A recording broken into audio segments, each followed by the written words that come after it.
Welcome to Soccer Morning on Backheel.com. Here's your host, Jason Davis. Good morning, everybody. Welcome to Soccer Morning, brought to you by World Soccer Talk. Thank you very much for checking out the program on a nice cold Tuesday morning here, the wilds of Virginia, from which I do the show. Yes, if you never really thought about where is Jason located, I'm in Virginia. No particular reason. That's just where I am. Because soccer is everywhere. Does it really matter where you are? Does it really matter if you're in an MLS town or, well, maybe it does. If you're in an MLS town, you're currently worried about a player strike. Currently worried about that CBA negotiations going on not too far from me in Washington, D.C. And we'll certainly get to that. Big show for you today. David Amoyal, our friend who covers Serie A for Gianluca Di Marzio, will join us in just a couple of minutes. We'll check in on that result yesterday, a 1-1 draw between Roma and Juventus. Roma down to 10 men, a little bit of fight back, but draw doesn't do much for them in the league. And then our friend from Philly.com, Jonathan Tannenwald, will join us at 10:30. We're going to talk about Fox's preparation for the Women's World Cup this summer, their first quote-unquote major test back in the serious soccer broadcasting game. They've got an MLS doubleheader coming up this weekend. We hope. Lots of focus on Fox and their soccer product. He has a wide-ranging, well, it's not wide-ranging. It's all about Fox and their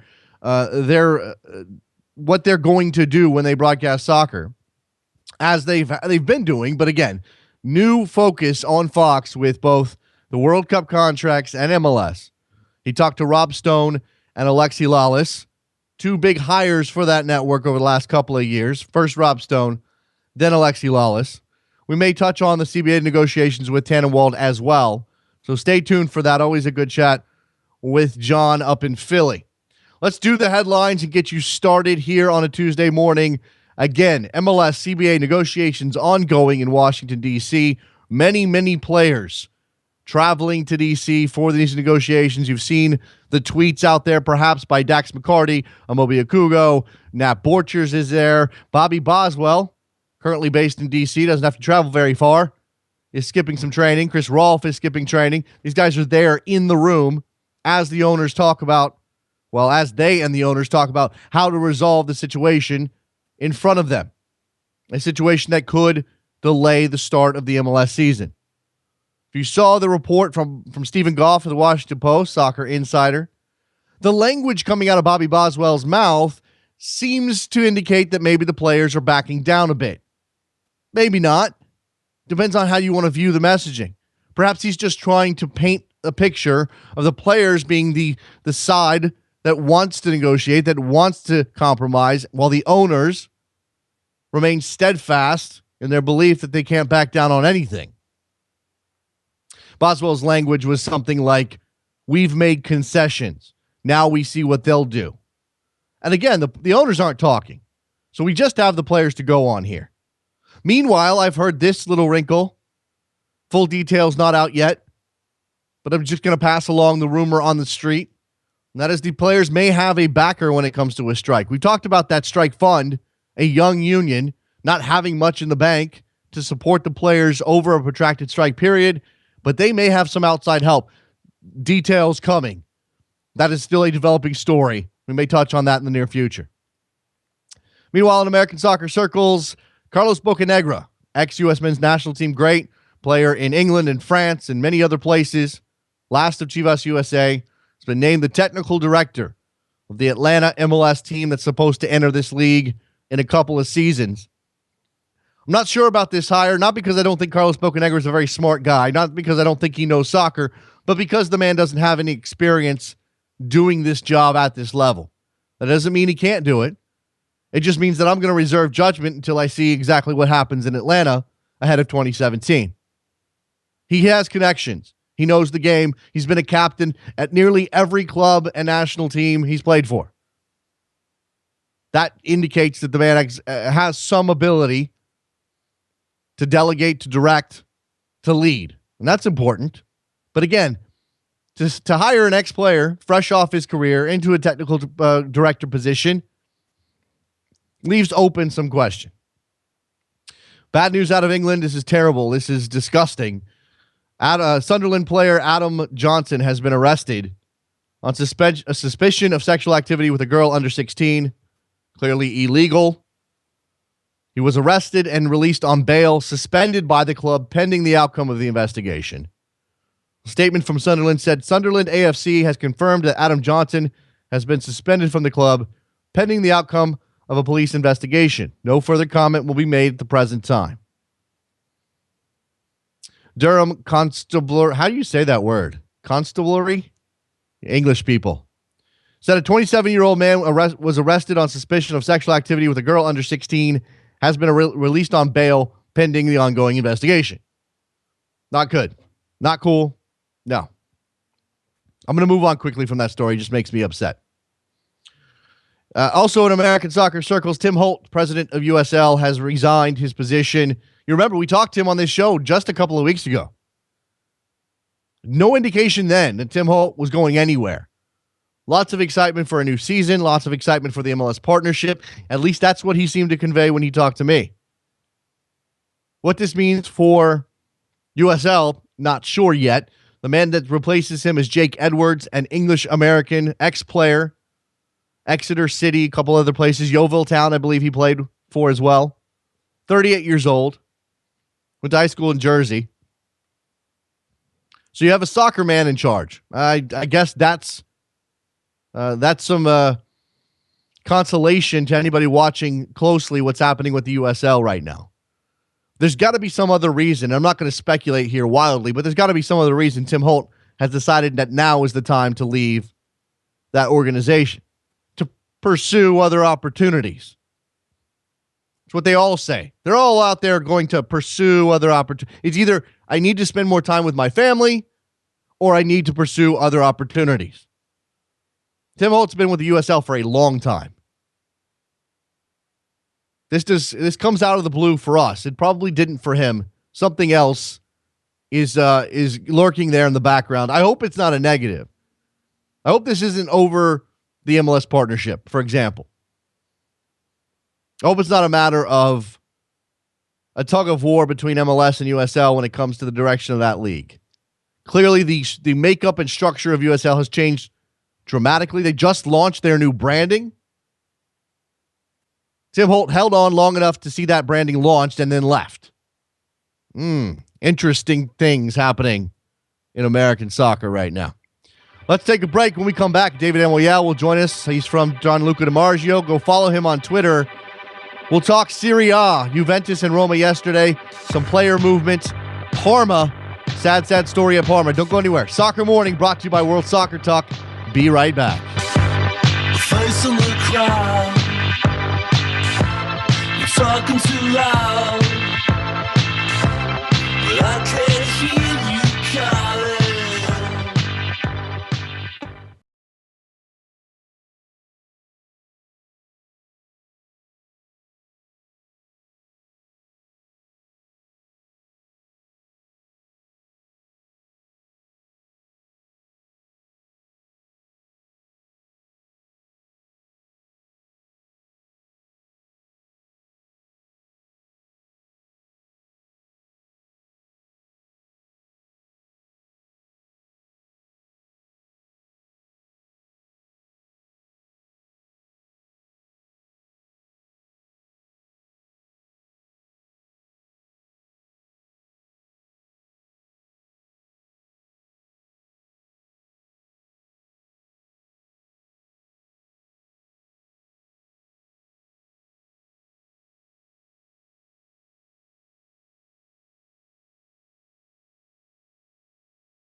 Welcome back to Soccer Morning on backheel.com with Jason Davis. Here we go, back on Soccer Morning. I'm joined now on the telephone by our friend David Amoyal from Gianluca D'Amarzio, talking Serie A. David, how are you this morning?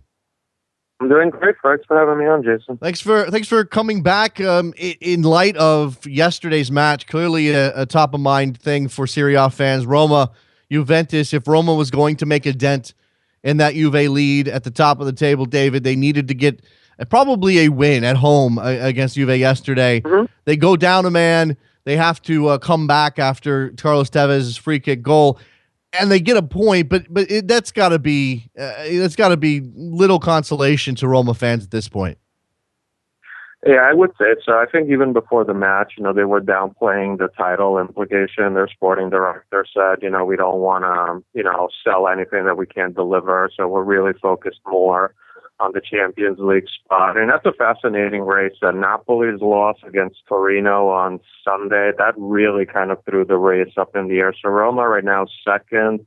They have 49 points. Napoli's right behind them at 45. But Lazio and Fiorentina have made some good inroad, and they have 43 and 42 points respectively.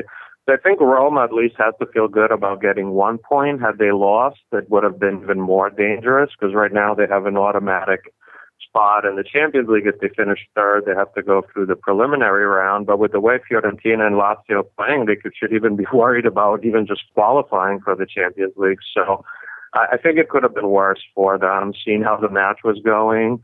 Their substitutions worked. So I think they have to at least feel good about being able to get a draw. Yeah, I mean, it's 9 points now, the distance between Juve and Roma. And the words coming out of Allegri's mouth in the aftermath of that game was clearly, we should have won, especially going up a man the way that they did. Meanwhile, Garcia, do you feel like he's spinning this positively, or was this, again, you go down a man in any match, whether it's justified, not justified, maybe you feel if you get a point out of it, that's a moral victory, but we know moral victories don't win titles. Well, I think, in a vacuum, that match yesterday, I think Roma has to feel pretty good about how it went, seeing that they were down a goal, they were down a man. But they haven't won a home game since November, which is really pretty insane if you think about it, because they have one of the biggest home field advantages in Italy. Their stadium, their fans, definitely have an impact on the match. So I think Garcia, he can take a positive over what happened yesterday, but, it would have really turned the season around had they been able to win against Juve. I don't personally think that would have reopened the title race. I think Juve, regardless, looks good for that. But Roma could have built some momentum. They qualified in the Europa League against Feyenoord. So winning against Juve would have at least given them a lot of momentum to secure that second place in Serie A, which brings them to the Champions League right away. So I can see why he's trying to spin a positive, but to me, it's a missed opportunity to really change the momentum of the season going into the stretch. Well, it looked like a stalemate for at least 45 minutes, not the best version of football being played out there. And then the second half, you obviously have Carlos Tevez stepping up, as I said, and taking that free kick, which would normally fall to Andrea Pirlo, who's out injured. In not scoring from the run of play the way that they did, again, half an hour up a man, the way that Juve was. I mean, again, they're going to win the league, David. We know that, but no alarm bells for you there. I mean, it was just a tough match in a tough location against a scrappy Roma team. Well, they did have quite a few injuries. Pirlo's been out, Pogba too. I think Pogba had the title race been a little bit closer, he probably would have played. I think Juve didn't want to risk him getting hurt with the return leg against Dortmund coming up, and with the rest of the season. So I think Juve had a little bit of injuries. They haven't been particularly brilliant recently. So I think right now their focus is really on the Champions League. They have to be very happy that the Scudetto race is in such good shape for them, because now the focus can really be on Dortmund. And I think the fact that they could rest Pogba yesterday is proof of that. So I think Juve, I know Allegri said we had the match in our hands after 70 minutes and we let go a little bit, but I still think they have to feel really good about how things are going. I think, their seasons, the success of the season will be largely depends if they can get past Dortmund at the beginning of the season. Both Allegri, Buffon, and even the club president said we want to finish in top 8 in Europe. So if they can do that on top of winning the fourth title in a row after Conte left, they would have to feel really good about this season. All right, you mentioned, you did already outline this, but I want to come back. I want to circle back around to it. If the title is done, if the Scudetto is going to go to Juve for the fourth year in a row, where is the intrigue in Serie A? Why would we be watching Serie A? Are you going to, are people going to leave in droves with the title already decided? A little bit, but I do think the Champions League race is really going to be fascinating. I think especially because you see how well Fiorentina is playing. Their sale of Quadrado, where they got Salah back in the deal, has really made them a fascinating team. I wrote about how, there's that theory from Bill Simmons, the UN theory, how if you lose your best player, but you haven't won with him, sometimes your team gets better. And that's really what's happened with Fiorentina, with Quadrado. Salah's been great. So they are right there. They're not that far off from Napoli. I think Lazio, too, who's the big crosstown rival for Roma, they're also not that far off. So it's unlikely, but Roma could almost finish out of the Champions League altogether. And even Napoli, who for a while was playing really well, their performance against Torino on Sunday was really poor. So I think the Champions League race is pretty fascinating. Then I think, there are some really interesting players, too, as well for the transfer market in the summer. So I think there's still a lot of good reasons to follow Serie A. Yeah, I'll come back to one of those potential transfer targets in just a moment. In terms of Fiorentina, maybe their chances to jump into a Champions League place, the loan of Mohamed Salah from Chelsea this winter seems to be paying immense dividends for them. Yeah, he's been great. He really couldn't have been better for them. He came in as a substitute against Fiorentina against Inter on Sunday, and he torched them. He's played really well, along with even Diamanti, who came back from China. He used to play for the Azzurri. So, Fiorentina's without Giuseppe Rossi and Mario Gomez really hasn't been particularly good. So imagine when those two players can perform, and there's some hope that maybe Rossi could come back for the last month or so of the season. So they're going to be a really fascinating team. I also think they're a very dangerous team in the Europa League as well. So that's really one team to watch. And also I think Lazio is a very interesting team. They've won 3 in a row. They have a Brazilian player called Felipe Anderson, who's been really sensational when healthy. He arrived with a lot of hype 2 years ago. He struggled his first season, but he's breaking out now. So that's another player, and I think Lazio in general is a fun team to watch. Let's come to, before we come to the transfer targets, you mentioned Napoli's poor performance on Sunday. Rafa Benitez has been, I suppose, fairly solid up and down. I mean, he is who he is. He's obviously a immensely respected figure, although he's, I don't know, how is he viewed right now at Napoli, David? And what's the immediate future for Rafa Benitez at the club if they don't maximize some of that potential that they have? I really think it's a fascinating situation what's going on with Benitez at Napoli. His contract is up at the end of the season. There's been a lot of talk that, he won't extend. His family still lives in Liverpool, but his wife has come to visit him a few times recently in Italy, which is something that hadn't happened before. And up until Sunday, Napoli was playing really well. There was a lot of momentum for them to even catch Roma, to be the team that automatically goes to the Champions League with Juve. But that loss against Torino, that was really a poor match. I don't think Torino's goalkeeper made any saves at all. If you watch the match, Higuain was incredibly frustrated throughout the match. His body language was really poor.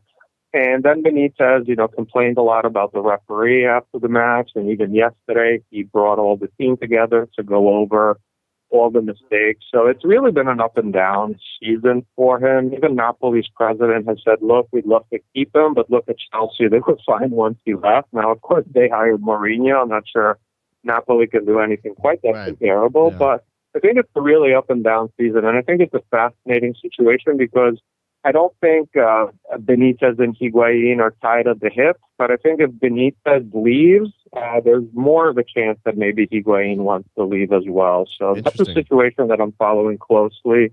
Benitez said he'll make up his mind in April, but I'm sure by then a lot of other clubs would have already contacted him to see if he's interested in probably returning to the Premier League. Let's talk about some of the transfer targets, as you mentioned, that be making moves in the summer. One that comes to mind that I'm reading about today is Paulo Dybala from Palermo. Just give us a brief sketch of his ability. I mean, I'm seeing quotes that are, again, outsized and overhyped because that's what we do with players nowadays. But what are his chances? I mean, the quote at the head of this story, David, is, "I would swim to Barcelona to go play for the Catalans." Is that a chance? Is that a possibility? I definitely think he's the target of a lot of big clubs. I think he's also said, when he plays FIFA, he uses Barcelona and Manchester City. I don't know how much conclusions you want to draw from that, but, he's definitely on the market. His contract with Palermo expires in the summer of 2016, so if they want to cash in on him, they have to do it this summer because next January he could sign with any team for free. And Palermo's a smart club. They're definitely not gonna make it come to that. They've invested a lot of money for their standards in him. He came from Argentina's second division. I'm not going to say he's as good as Aguero, but that's kind of the type of game that he has. I think he's kind of reminiscent of that style. I think he's been very impressive this season, but he's also a very young player. It'll be interesting to see if he wants to go play in another big league or maybe even go to another Italian team. Both Napoli and Juve are sniffing around with him. Juve had a scout to watch him over the weekend, but I think he's going to be a very expensive player. I see him being realistic for either of those teams if they make a big sale, like Juve with Pogba, Napoli with Higuain. But, maybe Dybala looks what happens with like Lamela, who went to Spurs when he was very young and probably wasn't ready.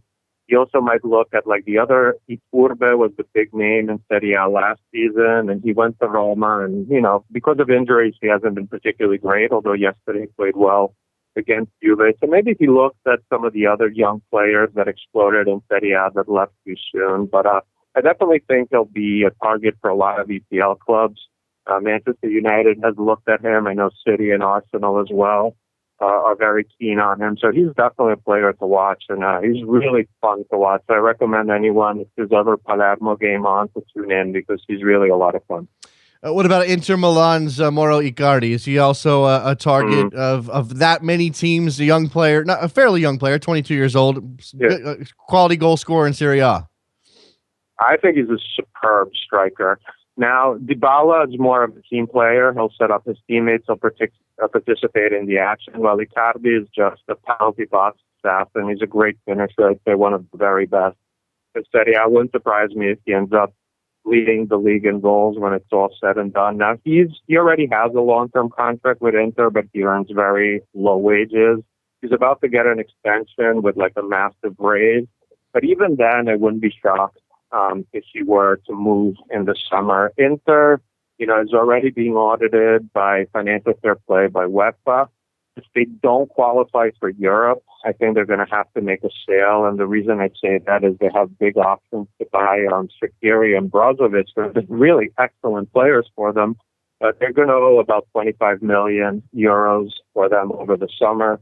So if they don't qualify for Europe, it wouldn't surprise me if they have to sell one out of Icardi or Kovacic. Icardi, to be honest, has had difficult rapport with Inter fans. He makes a lot of quotes about wanting to leave. He also has a lot of clubs in the Premier League who like him, Chelsea and Manchester United more than anyone else. And I could see him doing really well for either of those teams. So I think you'll see his extension being announced either today or tomorrow, but I think this is one of those extensions where I wouldn't automatically assume it means he's staying. I'm going to come back to Parma here for anybody who's looking to have a little chat about that. But before we do that, just in a general sense, are you of the opinion, is the general state of Serie A at this point that clubs, even some of the bigger clubs, and you mentioned Inter with Financial Fair Play, are they going to have to sell to buy? I mean, is this turning into a selling league? I would say so. But, the silver linings for that is I think, we've seen Serie A lose a lot of good players in recent years, but they always seem to find some new great gems. We've talked about Dybala, who they found in the Argentinian second division. You look at Torino, sold their two best players last summer. And then they discovered this wing-back, Bruno Perez, who's a sensational player. They always seem to find, players. So, yeah, I mean, I think, the TV deal that we saw in the Premier League and, the usual big clubs in Spain and PSG, like, they're always going to be able to get a lot of the best players in Serie A, in my opinion. Juve is pretty much the only one that's been able to hold on to their stars. But, I also think Italy deserves a lot of credit for having great scouts and really good agents. Like, a lot of the top agents in the world, are Italian, and they always have their hands in the middle with all the good players around. So I think, even if a lot of good players leave, I'm still optimistic about Serie A because they see how many good players they discover every year. But, if you said it's a selling league overall, I don't think you'd be wrong by saying that. All right, let's come to the worst situation in Serie A right now, and that's at Parma. A second league fixture canceled because of a lack of ability to pay the players. There was a show of solidarity ahead of Inter Roma or Roma Inter in which the players delayed kickoff. What's the next step here? What's likely to happen with Parma, especially if they can't fulfill their dates? Yeah, I'm very pessimistic with them. It's really a sad situation. Parma, there's been a lot of, for lack of a better word, shady things going on with the club in the past few years. In the past 3 years, they've made over 700 transactions with players. At one point, they had 242 players under contract between loans, co-ownerships, and things like that. You could almost say it's kind of like a pyramid scheme that they had going for a while, and now it's just crashing and burning. It's a very sad situation. Unfortunately, as we talked in the past, this is something that happens in Italy in the lower divisions quite a bit. It hasn't been a club like Parma for a while, although it did happen to Napoli about 10 years ago. So I'm not optimistic about that. I think, Parma's players rightfully say nobody's helping us, and that's true. It's just I think there's a reason why nobody is stepping up to helping them. Even the Italian Federation is really not doing too much. So my guess is, either there's going to be a small bankruptcy, and by that I mean someone's going to just end up picking up the debts to pay the players for this season, and they'd have to go to the second division, which they'd probably go anyway since they're dead last. Or they could go completely bankrupt and they'd have to start over from the fourth division. I hope that doesn't happen, but if I had to bet on the outcome, I'd say that's probably what's going to happen. But, things can change. Maybe by the end of the week, something miraculous happens. But their current owner, Manenti, is really starting to sound like Baghdad Bob when he gives updates. He's always talking about the money's here, we'll be fine. And then the next day, nothing happens. So it's just a very sad situation. Yeah, let me move on to something a bit more positive. How close is Roma to actually getting construction underway on their proposed stadium? I saw a couple of quotes from James Pallotta, who says that may be coming this fall. Yeah, it wouldn't surprise me. I know that's something they're working on a lot. I think Roma makes a really good point that, the stadium they have now, even when you look at it on TV, it's not very attractive. They try to cover the track and field part to make it look a little bit better. But in Italy, things take time. Anytime you're dealing with like a city and bureaucracy, it can take time. But I think the fact that in Rome, people really love the team, and usually the politicians on the city level fans of the club. I'm pretty optimistic about that. I would say within a year or two, hopefully they start, literally working on the site by the end of the year. But I would be pretty optimistic about that.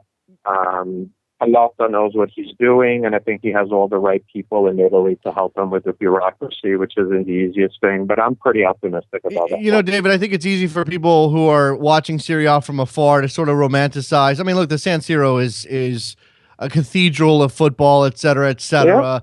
Yeah. We know, though, that in order to compete, we see this with Juve, these clubs are going to have to upgrade. It's a constant point of contention in Liverpool, for Spurs, for English clubs as well. What is the difference? What would be the difference? How transformative would having a brand new state-of-the-art building for Roma be in Serie A? Is it something in line with Juve, who, again, is already the entrenched power? Absolutely. I think, the big difference, Juve is one of the few clubs that actually owns their stadium. most clubs in Serie A and then all the divisions in Italy rent it from the city. So I think just, having all the revenues that way would make a big difference. Now, I was expecting Juve to use their stadium more for other events. I mean, they have a shopping center, they have things like that. But I think Roma could, Pallotta, because of his background in the U.S. and seeing how arenas are used in the U.S., could really try to make the revenue more with concerts, events, things of that nature. So I think it would make a big difference for Serie A. And I think, one of the reasons why Serie A is hard to watch on TV is, quite frankly, the stadiums don't look good on TV. There's very few that really look attractive. So I think that would make a big difference as well in marketing the league outside of Italy. And I think with the fact that we're having more and more foreign owners in Serie A gives me some hope that they'll try to bring change with that. So you imagine it's going to take the fresh ideas, the different perspectives of foreign owners, and I guess if we were making a list of the reasons Serie A has declined a bit in their profile in Europe and in the world the last couple of years, so stadiums would be high on that list. It would be. I also think, the big problem is you have a lot of the older generations like being in charge of the decisions. You have Milan Galliani, who's done a lot of good things, but, he's pushing stuff. And you have Lazio's president Lotito, who's pretty much running the Italian Federation. And he's an older guy as well. Juve's president, Andrea Agnelli, now he's young, he's under 40, he studied in England. It doesn't surprise me that Juve, uses social media probably better than the other clubs, and they have their own stadium. So I think you're going to have to see more of like a younger generation, hopefully some that studied abroad and have seen other leagues, as well as foreign owners. I think, to be honest, that's really, once you have that, I think then the stadiums and all that will fall into place. So I'm looking for some fresh leadership. I think the old guys did a great job. Serie A for a long time was the best league in the world. Mm-hmm. But now things are changing. It's a global game now, and I think they need to do better marketing, and I think that's what you need younger people for. In about 30 seconds, do you believe that that's a gap that Serie A can make up over time as they, again, it's the Bundesliga and the Premier League most people will hold up as, at least in terms of business success and marketing success. Can Serie A catch up to those leagues again, or is this just going to be, are they going to settle into a top of the second tier kind of position? I'd say in the short term, they're going to be in that second tier. I think 5 years from now, things could change quite a bit. I go back to younger owners, more foreign owners. Also the economy in Italy has been really bad, and that can help things. But, say there's a turnaround with that. I think what would really help Serie A a ton is Milan being good again. Yeah. I think that, with Juve, they're the iconic club. So in the short term, what would really help is getting them going in the right direction. And hopefully this season's going to be so bad that they decide they need to make some significant changes. Yep. So in the short term, not that optimistic, but I think there are a lot of things could happen and Serie A could return to its former glory. David Amoyal, find his work over at Gianluca DiMaggio's English language page. Follow him on Twitter, David Amoyal, Amoyal. David, appreciate your time as always. Enjoy talking Italian football with you. Great. Thank you so much, Jason, for having me on. And as always, thanks for promoting Italian soccer on your show. There you go. Let's take a break. When we come back, Jonathan Tannenwald from Philly.com will join us. Talk about Fox's preparations for the Women's World Cup, their intent on proving critics wrong about their soccer coverage. It's Soccer Morning, brought to you by World Soccer Talk. Don't go anywhere. Be right back.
Welcome back to Soccer Morning on backheel.com with Jason Davis. Here we go, back on Soccer Morning, brought to you by World Soccer Talk, and that slight ambient noise you hear is the wind gently buffeting, I don't know, the microphone of one Jonathan Tannenwald from Philly.com, who's on the line with us now. Hi, Jonathan. Good morning. I don't do outdoor live hits very often. They tend to be a little dangerous. Yeah, I imagine. Just don't walk and talk, because I feel like people get themselves in trouble, especially in urban environments. The drivers of the world today just can't account for their behavior. John, we've got a CBA going with MLS, but I'd like to distract everybody just a bit to talk about your interview with Rob Stone and Alexi Lawless in terms of Fox. And the headline, the lead, the takeaway is that they're out to prove their critics wrong. And I think what's interesting, first and foremost, is maybe to establish for people who either may not be aware or I guess even those people out there who have a negative impression of Fox, why that exists.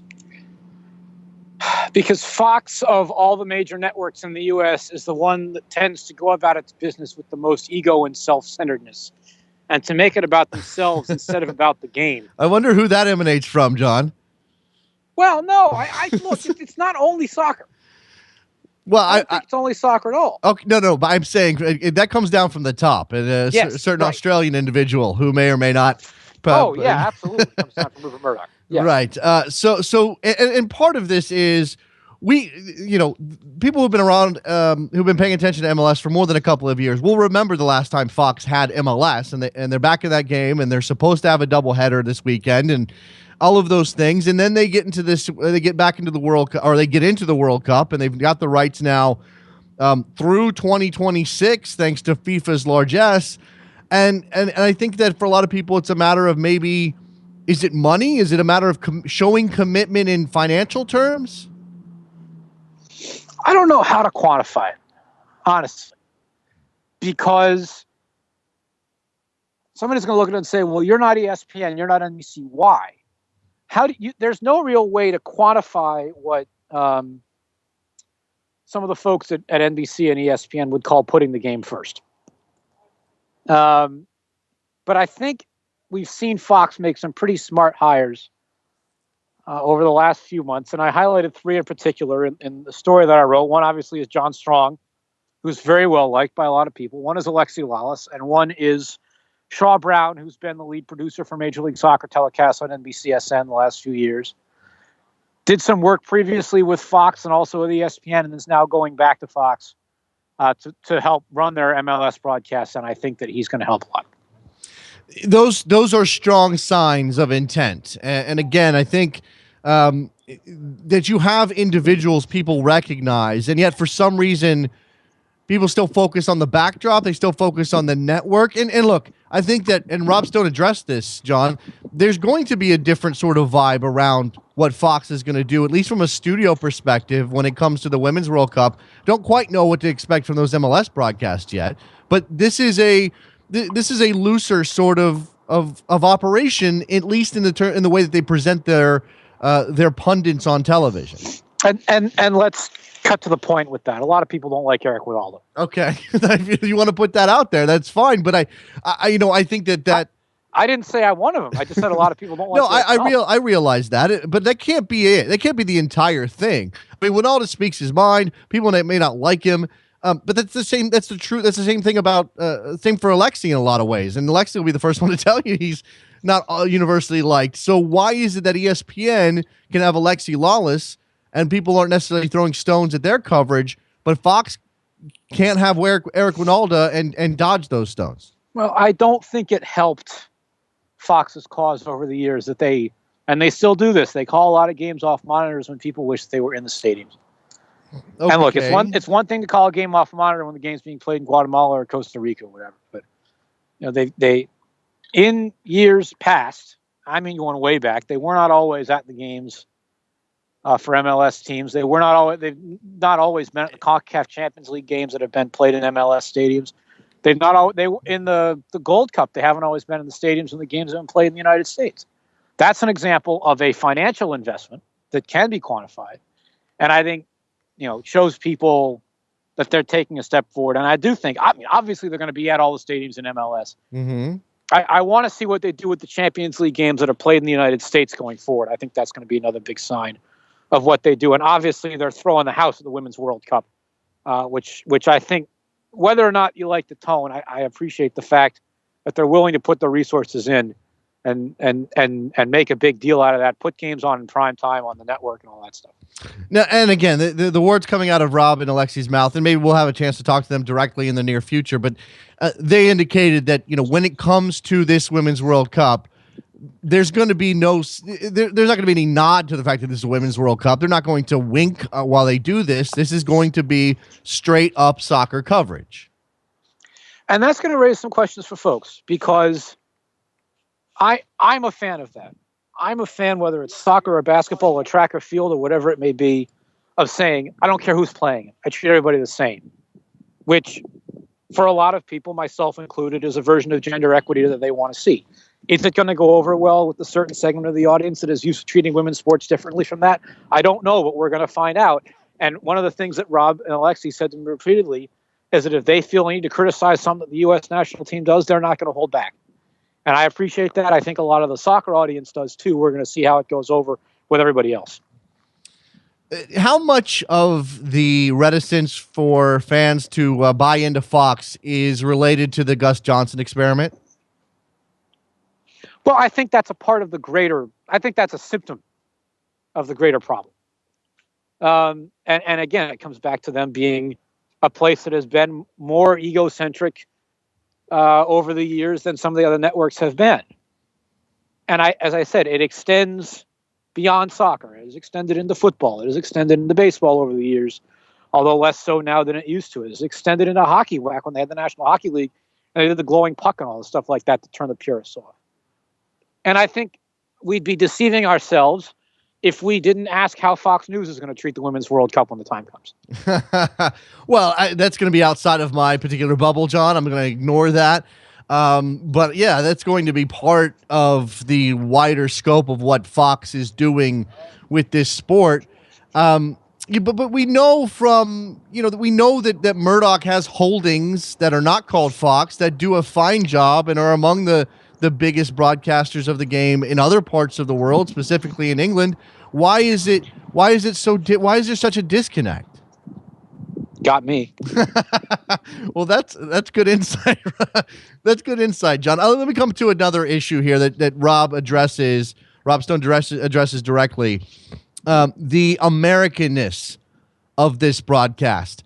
We watched what ESPN did, and there's absolutely nothing wrong with what ESPN did, in particular, in a way that I believe was catering to their audience or catering to what they thought people wanted to hear. They certainly brought in world-famous ex-players who speak English with an accent, absolutely fine, to analyze the game, in addition to having Alexi on that stage. Fox doesn't seem like they're going to go in that same direction, or at least Rob Stone questions why it's necessary or why it's a problem. Let me flip it around. Why it's a problem to have American voices covering soccer in America. And well, he should, because he's been involved with Major League Soccer since day one. And he's one of the longest tenured American soccer broadcasters in the country. And Fox has at this point, 20-plus year history probably of developing American soccer broadcasting talent. Guys like Christopher Sullivan, Mark Rogandino, more recently Justin Kutcher, Mark Followell had a role in the CONCACAF World Cup qualifiers, and he's done some work down in Dallas. You look around what they did going back into the old Fox soccer days. They've done this stuff for a long time, and they're very proud of it. But only in the last couple of years has the tide changed in terms of the perception of whether Americans can, quote unquote, talk about soccer intelligently. Now, you and I would argue that we've been able to do it for much longer than the critics give us credit for. Sure. And some of those critics have probably been on your show over the years. But when you have guys like John Strong, who've really grown up with it, and they understand it now, the dynamic starts to change. And I think that was always set the bar for me is I don't care where the people come from. I don't care if it's Andres Cantor or Jorge Perez Navarro trying to speak in English. If they've done their homework and are putting in an honest effort, I respect that. You have English guys who would be condescending. You have American guys who haven't done their homework and don't know how to talk to the audience. Now those lines are starting to blur. We have Americans who have done their homework and get it and know how to talk to the audience. And you have English guys like Ian Dark and Adrian Healy and John Champion who do their homework and get pushed by their producers to do their homework. Mm-hmm. And so that's where, people know about Shaw Brown and Pierre Moussa and Sam Flood at NBC. They know about Amy Rosenberg and Chris Alexopoulos at ESPN. Chris probably more than Amy because Chris is a little more of a public figure. But Amy has been written about many times in the last year and a half or so, going back to when ESPN was doing the World Cup. Now it's on Fox's producers, David Nathanson, Eric Shanks, David Neal, to get that tone right and to get the right people. And not only the names we know now, like John Strong and JP Dellacamera, but the other names that they're going to hire to fill out the roster, as it were, who we don't know yet. Yeah. When it comes to the MLS rights and getting back into that game again, I think we all have memories. And look, I think it's fair to say, John, that while that Fox Soccer product that Fox put on a couple years back with when they were out at stadiums, the halftime show being done in front of a quick goal set, those things leave a bad taste in people's mouths, but at the same time, maybe MLS wasn't ready or MLS was still evolving. Is it fair to say that maybe MLS wasn't in a place where they deserved better coverage than that? Well, that's a great question. I'm probably not the most objective person to answer that question because I would have said back at the time that I think Fox could have done better. But what people I think do need to realize who were not following MLS back at the time is that for a long time, that is all we had. Was the Fox Soccer channel and whatever came along on ESPN.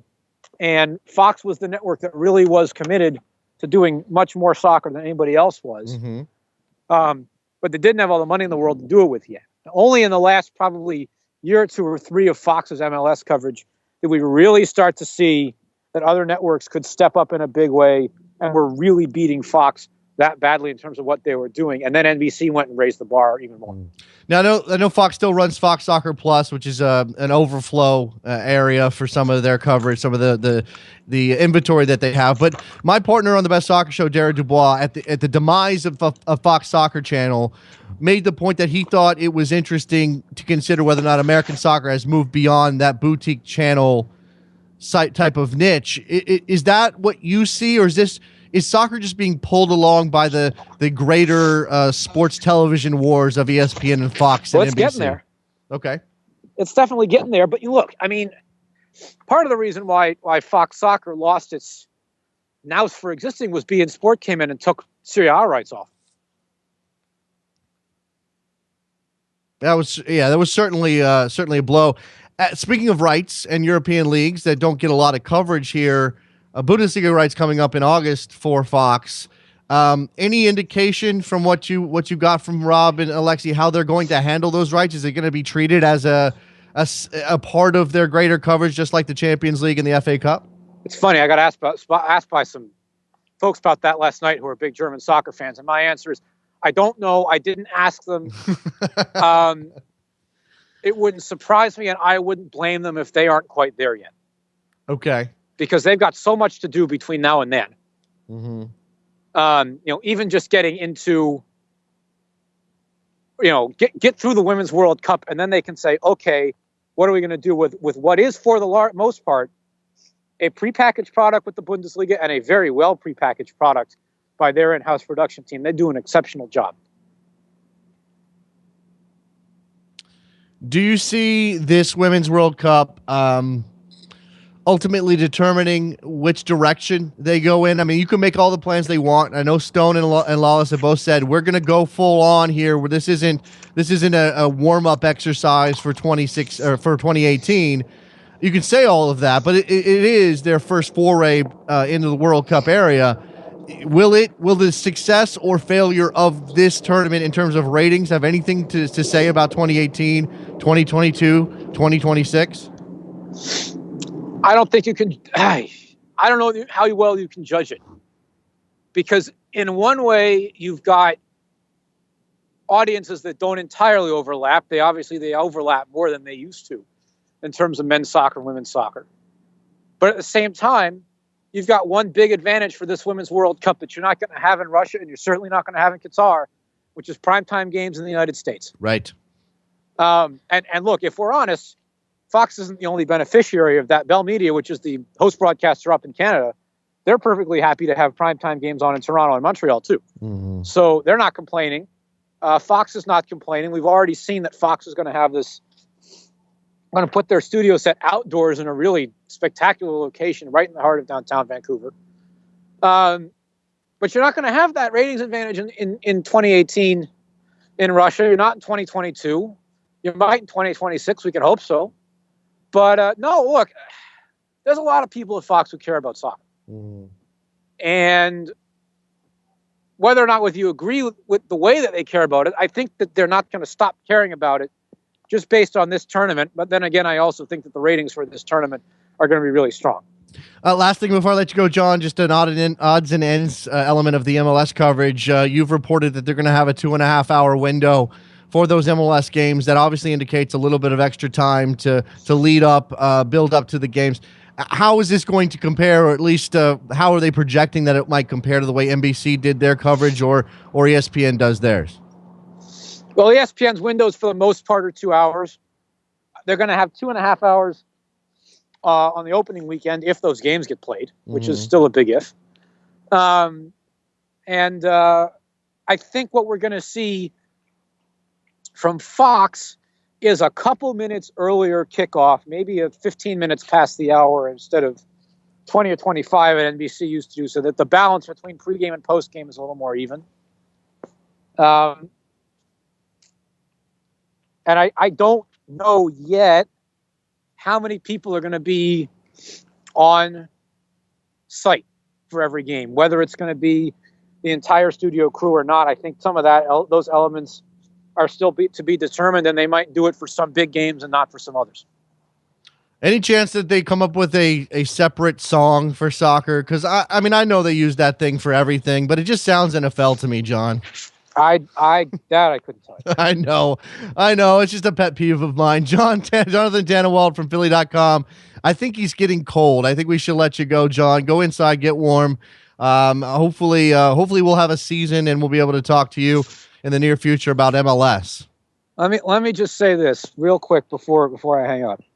Everybody who says the pressure is on the players.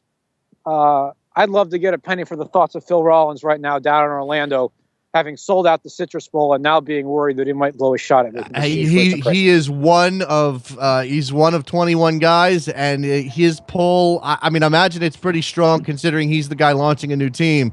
But he's not the guy that wrote those checks back in 2001, 2002. Well, see what happens. I have no idea. I don't even know whether to be optimistic at this point. No, I don't think anybody does. Let's on that lovely note, let's take a break. When we come back, we'll open up the phone lines, get your thoughts on whether or not we'll have a season, anything else you might have on your mind. 347-756-6276. Soccer Morning, brought to you by World Soccer Talk. Don't go anywhere. Be right back.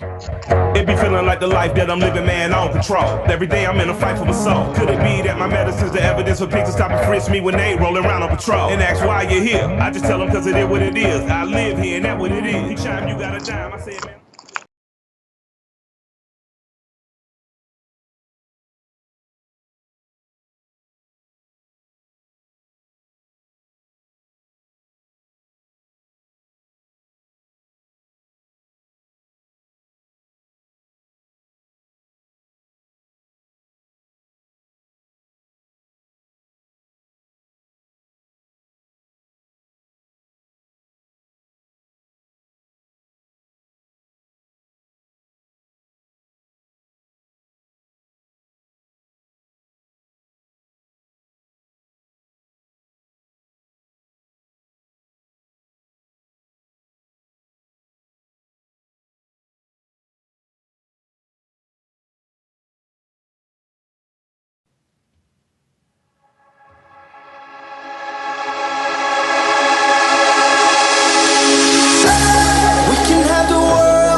back to Soccer Morning on backheel.com with Jason Davis. This music you hear, welcome back to Soccer Morning, by the way, brought to you by World Soccer Talk. The music you hear is Stellar Light by Lupe Fiasco, the official music coordinator of U.S. Soccer. This is an anthem, apparently, for the U.S. men's national team. Anybody here, U.S.? I want to see how long I can play this before Trevor turns it off. Well, he can't actually turn it off. He can turn me off. I'm going to fade it out. Stellar Light by Lupe Fiasco. The full version. Apparently, he was doing snippets. He had snippets done last year that came out during the World Cup, obviously. But this is the full version, which has just dropped. Stellar Light, Lupe Fiasco. 347-756-6276 is your phone number. Jump on in. Let's talk this out. Let's continue. Again, the deadline rapidly approaching. Your chance to see MLS start on time. Those people in Orlando have bought tickets. I got people all over Twitter asking me, is our teams going to reimburse fans for travel costs if there's no game? No, of course they're not. This could be a disaster. Washington, you're on the air. What's up? Hey, what's up, Jason? Listen, I wanted to touch upon something you were talking about earlier, the commentators and, the different schools of thoughts and why certain commentators are good and why certain commentators aren't. And I've always had this belief, if you look at the British commentators and the Spanish language commentators, because they've done it for so long, because they've broadcast football for so long, their roots come from radio, not from television. And that's why they're so descriptive, and that's why they word paint so well, because their listeners, they had to paint a picture for their listeners.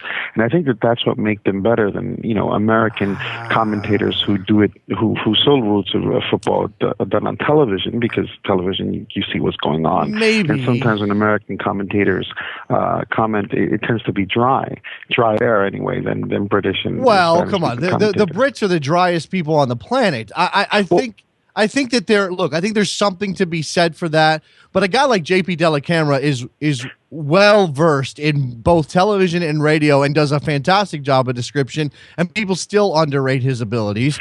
That's true. And I mean, but if you look at, I remember right before the World Cup, they had this spoof on ESPN with Ian Dark commenting a date. If you haven't caught it, you can catch it on YouTube.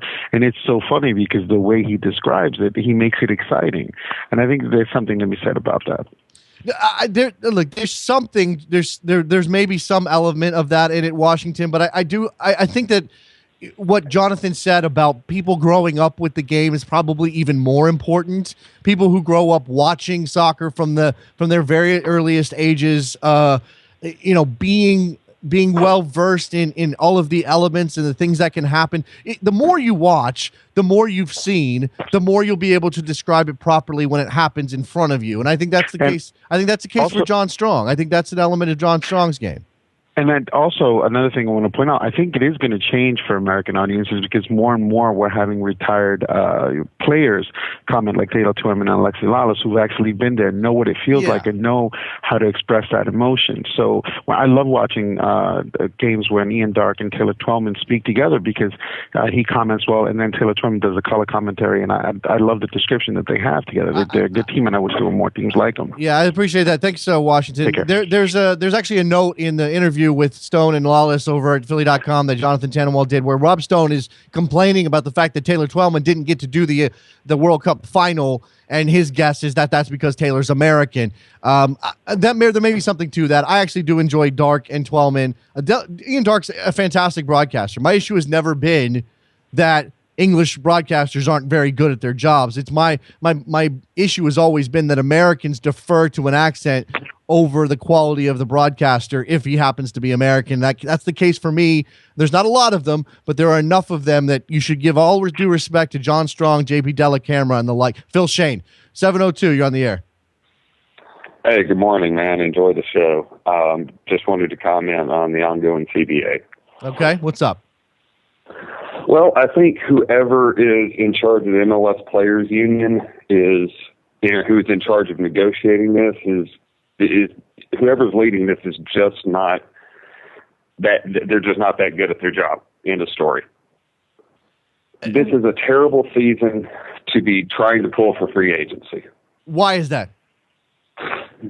This is the 20th anniversary season of the league. To me, they're not going to get it. It's clear. I mean, I'm on the side of the players. I want free agency, but it's not going to happen this year. Okay, and but this is a bad season. You could certainly make the argument that it may never happen if the owners remained entrenched. If the owners who have all of the money and control the clubs are adamant about it not happening, you could argue it might never happen. I would actually say that I would say the 20th season and the element of the 20th season actually is a reason for the players to make the go at it now. Plus, look, you can't control when the previous CBA expires except when you sign it. So they signed a 4-year CBA in 2010. It took them through the 2014 season. This is when it's up. You don't push for free agency in the middle of a CBA because you don't have the grounds to do so. Sure, absolutely. However, in this case, with this being a unique year, the Players Union should sign an extension for one season. They say we'll go under the current CBA for this season, and after that, they should be willing to strike because this is going to be one of the biggest seasons. I mean, Orlando has 60,000 plus for their opener. That's exactly the point. While it may hurt the players in addition to the owners, the point is that you go at the owners when they have all of these positive things on the table. When you've got 2 new teams at $185 million of franchise expansion fees coming into the league, when you've got the 60,000 tickets sold in Orlando, when you've got excitement in San Jose over a new stadium, when you've got Kubo Torres coming into this league, when you've got Lampard and Gerrard coming into this league, those things all line up for the players to make that's when they have leverage because the owners don't want to miss out on games. They don't want their season to be delayed. They want to go full steam ahead into one of the most hyped seasons in MLS history. That all leads to me. So then 20 years later, 20 years after 1996, after I went to my first season full of Dallas Burn games, 20 years later, we can't produce players, American players, for that are better than aging European. Look, watch out. I'm sorry, they're done. I'm tired of seeing 35-year-old guys come in and get a contract for one season that is worth 3 team salary cap. Okay, that's a joke. That's Bush League. You're crossing the streams here. I appreciate the call, man. You're crossing the streams here. You're talking about a philosophy that the league has taken in how it wants to build. That's neither here nor there when it comes to the rank and file pushing for free agency. In my mind, all it does actually is give the players more reason to push for free agency if you're going to be paying guys like Steven Gerrard millions of dollars to come at 35 years old. And now there's rumors out there that Rafael van der Vaart is being offered a contract by Sporting Kansas City. I don't know how much stock I put into that rumor, but something like $5 million to come play in MLS for Rafael van der Vaart. Are you serious? And again, that's double the current the current salary outlay of Sporting Kansas City. How insulting is that to guys who are making $100,000 a year when they can't choose where they want to go when their contract is up? Vince, you're on the line. Oh, hey Jason, how's it going? I'm ramped up now. I'm fired up. I'm dealing with my own strike issues right now because my university, for the 3rd time in 15 years, has gone on strike. Well, you weren't there the first 2 times, I hope. No, I wasn't. Okay, but you're dealing with that now. What else? So, I mean, when you look at this situation, you have any issue with the last caller whose name I didn't get, who seems to think that because everything is going well for MLS, the players should get out of the way? How does that make any sense? I disagree vehemently. I think that's the word. This is the perfect situation for the players to strike because they know that this season is such a big deal and the owners want everything to go off with a hitch. So, they have to cave in, right? That's kind of the mentality, and I agree 100% with it. My issue right now, though, is more with the MLS teams and I guess MLS in general and how they're promoting this season. I blame Orlando City for how they're promoting this Pack the Bowl thing because they're essentially putting all their eggs in one basket, telling people, "Oh my God, we're taking on New York City. We're going to sell out 60,000," but there's no guarantee this game is going to happen. Okay, but you can't, Vince. You can't sell that game with a caveat. You can't do it. I mean, I don't like the way they're doing it. And this goes for all the MLS teams. Like Toronto right now is going, like, only 7 days till the season starts. And I don't remember who, but someone just put like, you mean like when you're going to be live tweeting the picket lines? It's like, they're acting like, I don't know if you've seen that episode of The Simpsons when Homer's just like to Marge. He's like, look at me. I'm in the gumdrop house on Lollipop Lane.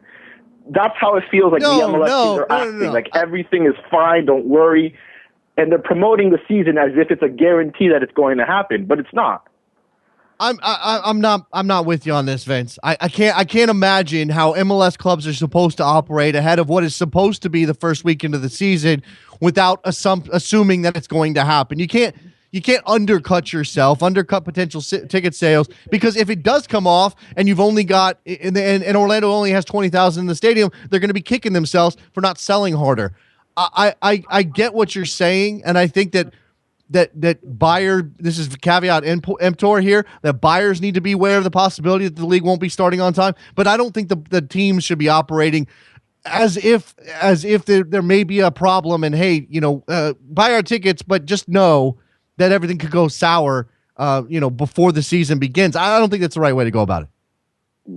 Well, okay. We'll agree to disagree. My point is just like I think there should be some sort of contingency plan that these teams have in the event that the season doesn't start, because it just feels like there's a lot of fans that are going to be let down on opening day. That's and that would be a disaster. But again, I think that's sort of, and I don't like the collateral damage of it all, Vince, but I think that's sort of what the players have to be pushing for. They have to push the owners up against the wall as much as they can. If they're going to even come close to getting what they want, and again, I'm not under any illusions that they're going to get free agency, but if they're going to push the owners, they're going to make good on their. They have to make good on their threats in order to show that they're serious. And I don't. Excuse me. I don't know why the owners or the MLS teams operating individually should be acting as though things aren't going to happen. I mean, I don't know what you're saying, because if there is a last minute deal and the games go on, all you've done is limited the exposure, limited the ticket sales, limited the hype of the opening weekend. Why would you do that? Fair enough. Just, it's we don't know what's going to happen, and a deal could be done, by tomorrow for all we know, or this thing drags out. We're not going to know until, they tell us straight up. Yeah. And so I guess, I can see where you're coming from, where the teams have to promote themselves as if everything's going to be done on time.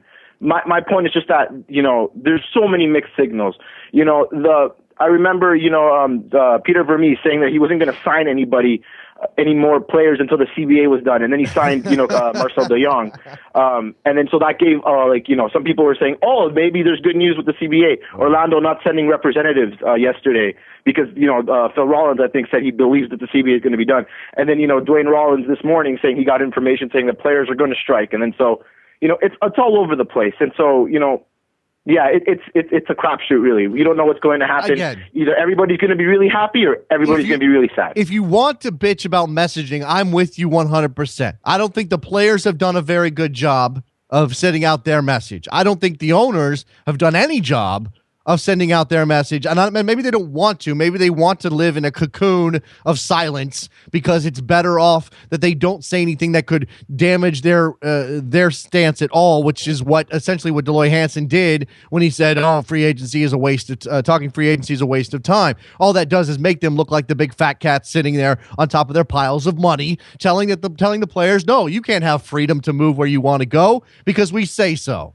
That's essentially what we're getting out of the owners. And again, the players, for their part, I don't think have pushed the populist angle nearly enough. But here we are, 2 days before this needs to be done. Actually, less than that, less than 48 hours from when this needs to be done so players can make arrangements to get on an airplane and go fly where they need to go to play games this weekend.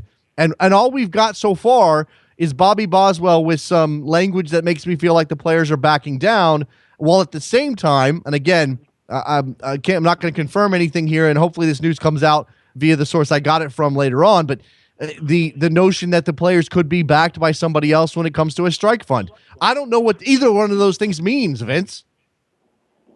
Yeah, I mean, the way everything sounds like, I feel that perhaps everything, when it comes to, the increased cap, minimum wage, whatever. I think those things have been hammered out already, and what's holding everything up is this free agency deal. And that's why, because we haven't really heard much about, increased cap or whatever. We assume those are givens, right? That they would be increased. I've heard like maybe the players just went along with whatever the owners gave them, but then the free agency is their hill to die on. I've heard a couple of things that say that the owners are more than willing to bump up minimum salaries and make a significant increase to the cap. But again, that's not the issue that, as you said, that's not the issue the players are going at here. The issue the players are going at is free agency, and as far as we can tell, the owners are just locked into the notion that free agency cracks open single entity, and that's not a road they want to go down.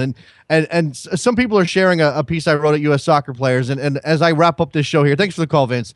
As I wrap up this show here, I'll point you in the direction of that item at U.S. Soccer Players I wrote a couple weeks ago, in which I make the argument that if you're going to say we want to be a top league by 2022, stop with the nonsense of not spending the money or giving the freedom, the players the freedom to choose where they want to go, because you're not acting like a top league. The rest of the world does it this way, and maybe you could make the argument that European soccer is going to slowly collapse on itself because of all of the money that's being spent over there. But that is a terrible, terrible way to go to getting to being one of the top leagues in the world. You can't sit around and wait for everybody to come back to you. And MLS has done this, and now the owners are facing a players union who seems unified, who's making a lot of noise about being unified. If they are, we'll see a strike. I don't want a strike. I don't want the player. I don't want to strike. I want this to go. I want this to go well. I want everybody to agree on something. It's frustrating. It's frustrating. And again, the deadline looms. Thank you for listening to Soccer Morning on a Tuesday. Go get your Soccer Morning mug at backheel.com/store. Go to 30fc.com to buy your official Soccer Morning t-shirt. It's a periwinkle blue. That's what we decided, right? Periwinkle blue. That's probably not. Also, go to iTunes, give us a rating and a review. It helps us out a lot. And once again, World Soccer Talk's your home for some excellent soccer coverage in addition to Soccer Morning. We appreciate the partnership over there with World Soccer Talk. All right, you guys fired me up at the end of the show. I didn't expect to do that. This is going to be a pretty calm discussion. We're going to talk Serie A. We're going to talk about Fox broadcasting soccer, and then we would just, I don't know, kumbaya and leave, and it didn't happen. I'll talk to you guys tomorrow on a Wednesday. Thanks a lot. Bye.